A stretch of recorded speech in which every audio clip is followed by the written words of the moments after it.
It's a lot of work to take a field out of rice. It's a lot of work to put it back in. Hello and welcome to Thoughts on Rice, a podcast hosted by the University of California Cooperative Extension Rice Advisors. I'm one of your hosts, Sarah Marcianish, and I'm a rice farm advisor for Colusa and Yolo counties. I'm Whitney Brim DeForest. I'm the Cooperative Extension Rice Advisor for Sutter, Yuba, Placer, and Sacramento counties. My name is Luis Espino. I'm the Rice Farming Systems Advisor for Butte and Glenn counties. I'm Michelle Leinfelder-Miles. I'm a farm advisor in the Delta region. I work on all sorts of field crops, grains and forages, but one of those is rice. And the counties that I cover are San Joaquin, Sacramento, Yolo, Solano, and Contra Costa counties. Together, the UCCE Rice Farm Advisors seek to provide relevant, topical, research-backed information relating to California rice production.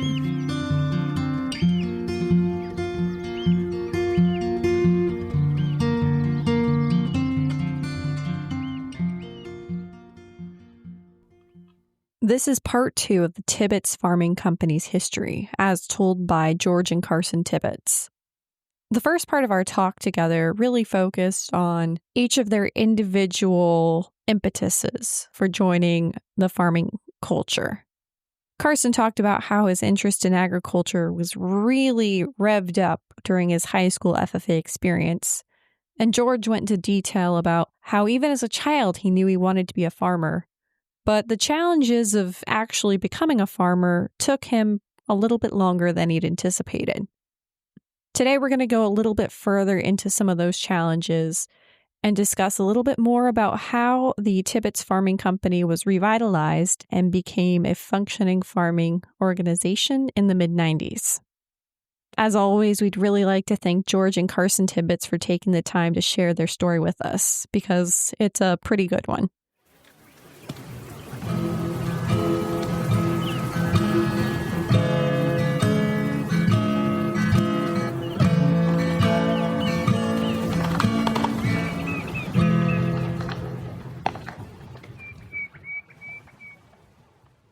So with that, I think we're going to move into probably more of the technical part of the conversation, talking about the farming practices that you implement with your operation. Because, and I'm going to give a bit of a spoiler here, there are some practices that you all do that aren't terribly common in rice farming systems. And so with that, let's talk a little bit about crop rotation, because that's not something you often see in the Sacramento Valley rice fields. Let's let Carson take it to that stab at that. All right. Well, a lot of my information is going to be coming from my dad, just because that's where I got all my experience from. But crop rotation, we're very fortunate to be able to rotate our crops from rice. And that's mostly because of our soil. A lot of growers in the Sacramento Valley have much heavier clay soils than we do. We do have a lot of clay, but we have enough sand and silt in our soils to allow us to grow very successful tomatoes, safflower, sunflower, vine seed. We do not have much limitation in what we can grow. We would probably struggle growing anything orchard related because we have a high water table, but regarding crop rotation itself, we do not have a hard struggle besides the first year following rice, because having rice paddies, ground gets soaked to the point where crops will struggle, so you have to do transition crop like safflower or sunflower to absorb up some of that water. But yeah, we don't have as much challenge as other people would. We're very fortunate to do that. It allows us to give a break in the weed aspects, and just because 5 or 6 years of rice adds a lot of water grass, and that gets annoying after a while. Crop rotation is an integral component of integrated pest management, IPM, right? So we practice IPM. We try and rotate our herbicide chemistries. We try and rotate our crops because we can. And Carson's right. A lot of the rice soils in the Sacramento Valley are too heavy, really, to grow anything else. It's just adobe. But our soils are on the lighter end of that spectrum. And particularly regarding tomatoes, particularly with the advent of drip irrigation and transplanting, tomatoes have become a very viable crop on this farm. We don't farm the tomatoes ourselves. We rent out. We always have 1 or 2 or sometimes even 3 fields of tomatoes rented out. But in the 90s, our neighbors, the Poundstone family, they tried growing tomatoes on this farm several times and their own property, but they were direct seeding and sprinklering up, and it never did that well. I mean, tomato seeds are little tiny things, and to get a good seed bed for little tomato seeds and seedlings on heavy rice soil is a challenge. But they were doing it, and they would keep doing it. And then irrigating you couldn't furrow irrigate it because our fields are, for the most part, too flat. So they would sprinkler irrigate. And I mean, that worked, but that's not ideal either. So when drip irrigation became the norm in tomatoes and transplanting the seedlings instead of trying to get a direct seed going, that put us right in the ball game with other tomato areas, even though our soil it's not the beautiful sandy loam like it is down in Davis. They can get a really good tomato crop here now with the way they farm it now. For a while, when we were rotating, I would leave a field in rice only a couple of years and then take it out, put it in row crops for 2, 3, 4 years, and then back into rice. It's a lot of work to take a field out of rice, and it's a lot of work to put it back in. So I've stretched out that rotation. I have 2 fields we have 4 fields of rice this year. 2 of them have been in rice for 6 or 7 years, I think. At least. Yeah.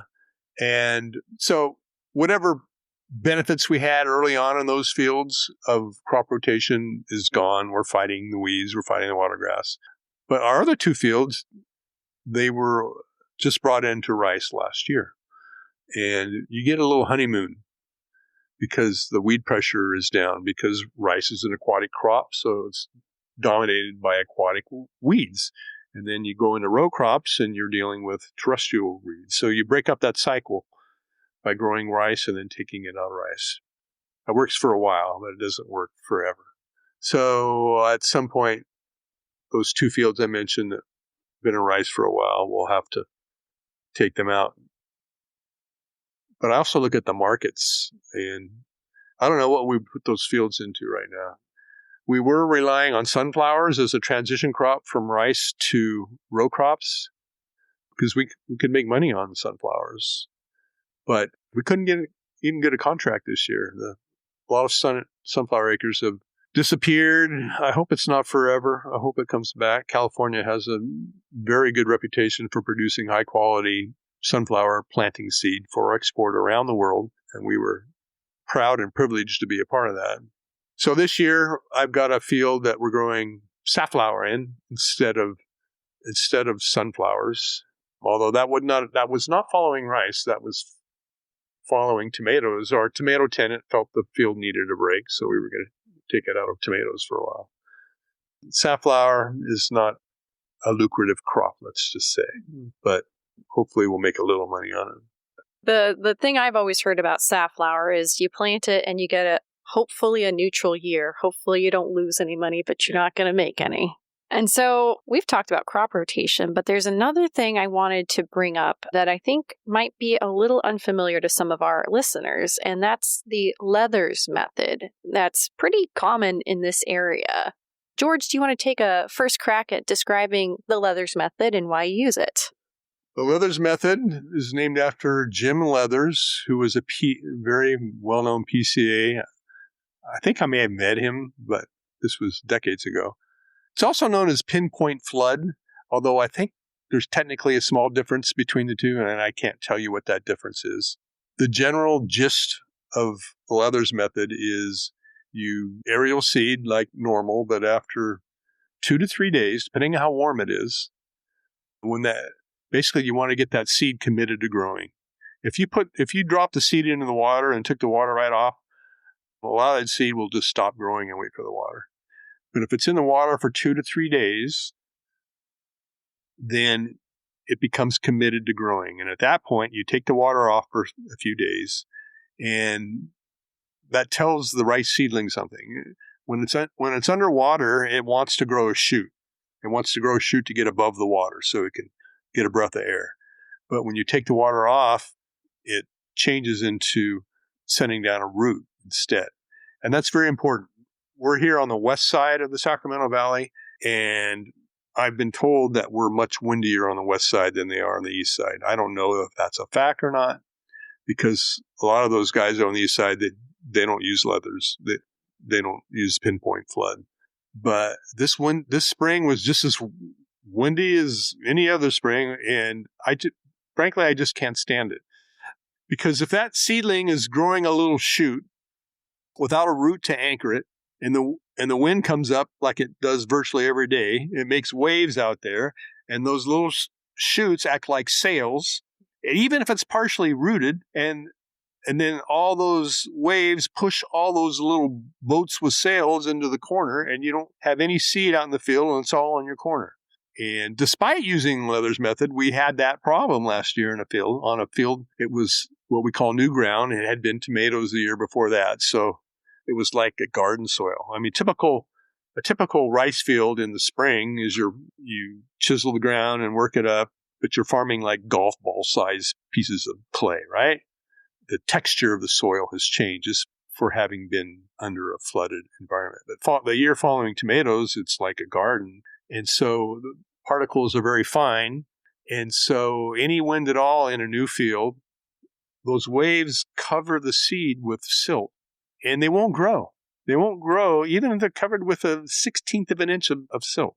So between either getting covered with fine particles of soil or having the actual seeds move, that's a problem in new ground. So with new ground in particular, we use the Leather's method, but I routinely use it in every field. I mean, Jim Erdman taught me about the Leather's method, so that's just like gospel to me. Anything he told me, I believe. And Kim, following in her father's footsteps, she's been using the Leather's method for her entire time farming, but this year she didn't. She kept the flood on, and it did just fine. In fact, I drive by it every day, and it looks beautiful. And I've done it before a few times, left the water on, but I didn't sleep very well at nights, and just worrying about it. And I think I did it 3 times, and 2 times was great, and then 1 time I remember thinking, I should have drained it. We use the Leather's method because we think we're windier here than other areas. And so one of the benefits I've heard touted about the Leather's method is if you have tadpole shrimp, it's a way to get rid of the shrimp in that early stage of when you put the water on, the eggs of the shrimp are able to germinate, for lack of a better word, and the little shrimp will start to swim. But when you pull the water off, the little shrimp will die before they can affect the rice seedling. Have you guys had with using the Leather's method, you're not going to see any shrimp, but is that a concern at all? I'm going to pass that to Carson. It's not really a concern because we use the Leather's method. Being out in the rice fields, I've seen tadpole shrimp rarely. I imagine that is because we use the Leather's method. I imagine if we had a flood the whole time, we would have a much larger problem and another thing to consider how to manage. Then we'd have to spray pesticides. So. We can find shrimp in our fields, but we really have to look for them. And midge, too. It's the same thing. Growers talk about midge as an issue, but I remember having midge issues. I remember Steve Scaracci in a field with me in one of my early years. It was a really cold spring, and we drained the field, but the rice wasn't growing, and he's looking around and seeing all the midge egg casings. Hey, you got a midge problem. That field it warmed up, and it finally started growing, but draining a field is a potential solution both for tadpole shrimp and for midge. Well, actually, you mentioned something, and I kind of want to touch on that about the trying to avoid using the pesticides to treat tadpole shrimp, because as I understand it, some of your fields are certified organic. Can you explain a little bit about that? We have 9 fields on our farm. One of them is organic. Not because I'm a big believer in it. I don't buy organic produce in the stores. I thought we could make some money doing it. The field was farmed, this is probably going back close to 20 years ago, T&P here in Arbuckle. They were farming it to alfalfa for us. This field right here, which pointing out the window is an alfalfa again. And most of your listeners probably know to have a field become organic, you have to go through a 3-year transition period. Doing that with alfalfa is very easy because you don't need to add fertilizer, and you're mowing it several times a year, mowing the weeds. So, hey, we can transition this field to organic and get a premium for our crop. So that's how it happened. T&P had an alfalfa. I said, let's just make it organic. So after 3 years, it was organic. And then they played around with growing organic tomatoes. It never yielded that well, this field in tomatoes. It didn't yield that well in alfalfa.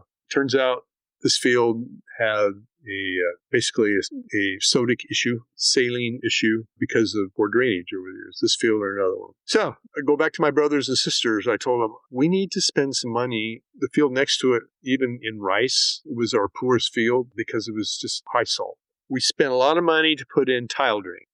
It transformed. I'll tell you, it just transformed the fields. It was like a soil map before when this was alfalfa. You could see the really weak areas and the rice field next to it. Well, we've had both of these fields in tomatoes since then, and they've done great, whereas before they were doing so. My brothers and sisters agreed to make that investment. And they agreed basically because I asked them to, and they trusted me. So I'm grateful. I'm grateful for the leeway they've given me over the years. I'm not always right. I mean, I've made mistakes, but I just don't tell them. So I wanted to touch on one more thing before we move on, but that's kind of a tricky topic, which is what happens in drought years. When your water sources get cut or your allocations might get dropped, is there a plan in action? And in this case, I'm kind of referring back to 2022 when we had those really bad drought after years of bad drought. Carson, I'm going to ask you to start. Well, that was my second year in farming. So the first year was a harder year, just transitioning into ag. And the second year, my dad tells me this is the easiest it's going to get because we weren't farming.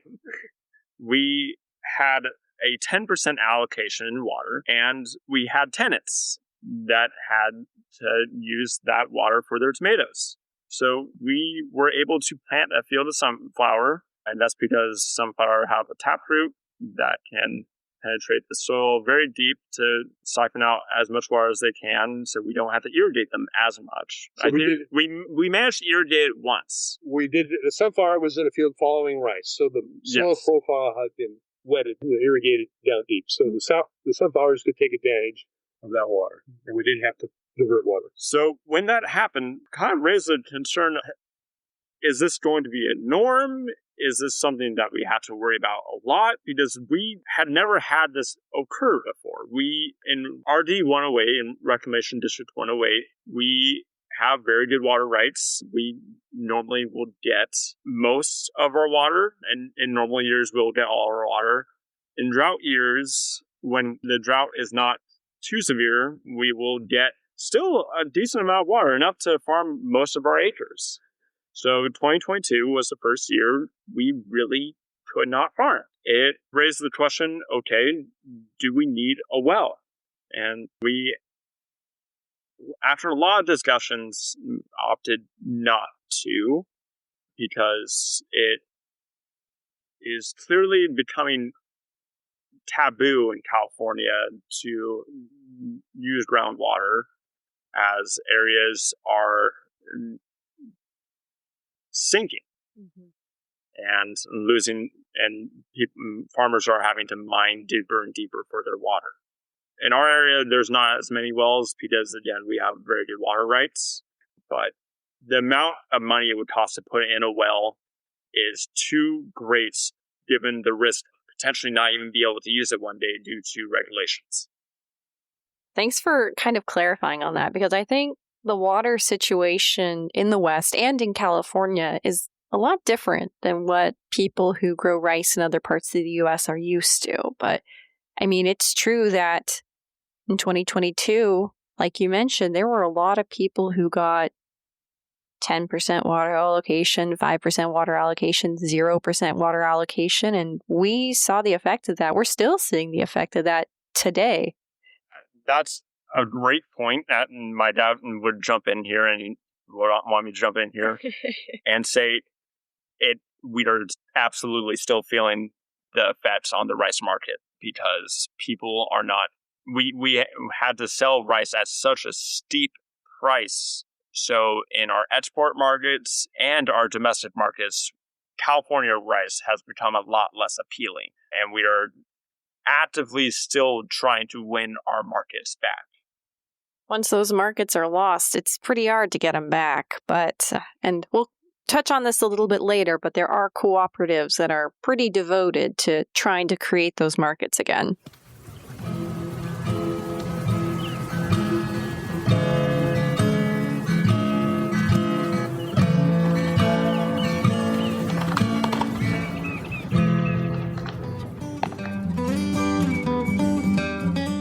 That's the end of the second installment of the Tibbitts Farming Company story.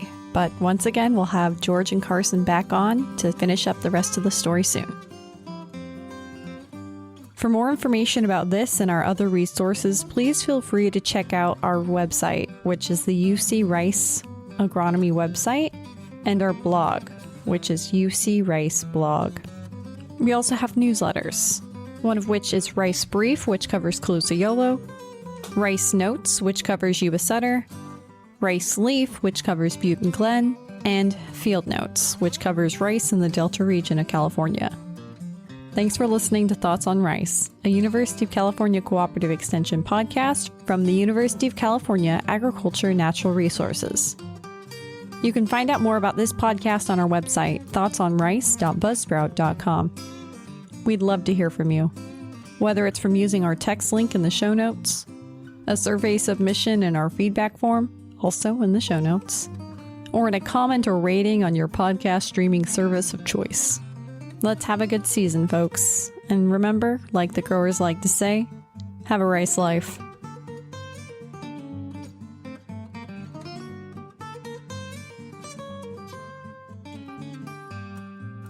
Mention of an agrochemical does not constitute a recommendation, merely the sharing of research findings. Always follow the label. The label is the law. Find out more at ipm.ucanr.edu. The views, thoughts, and opinions expressed are the speaker's own, and do not represent the views, thoughts, and opinions of the University of California. The material and information presented here is for general purposes only. The University of California name and all forms and abbreviations are the property of its owner, and its use does not imply endorsement of or opposition to any specific organization, product, or service.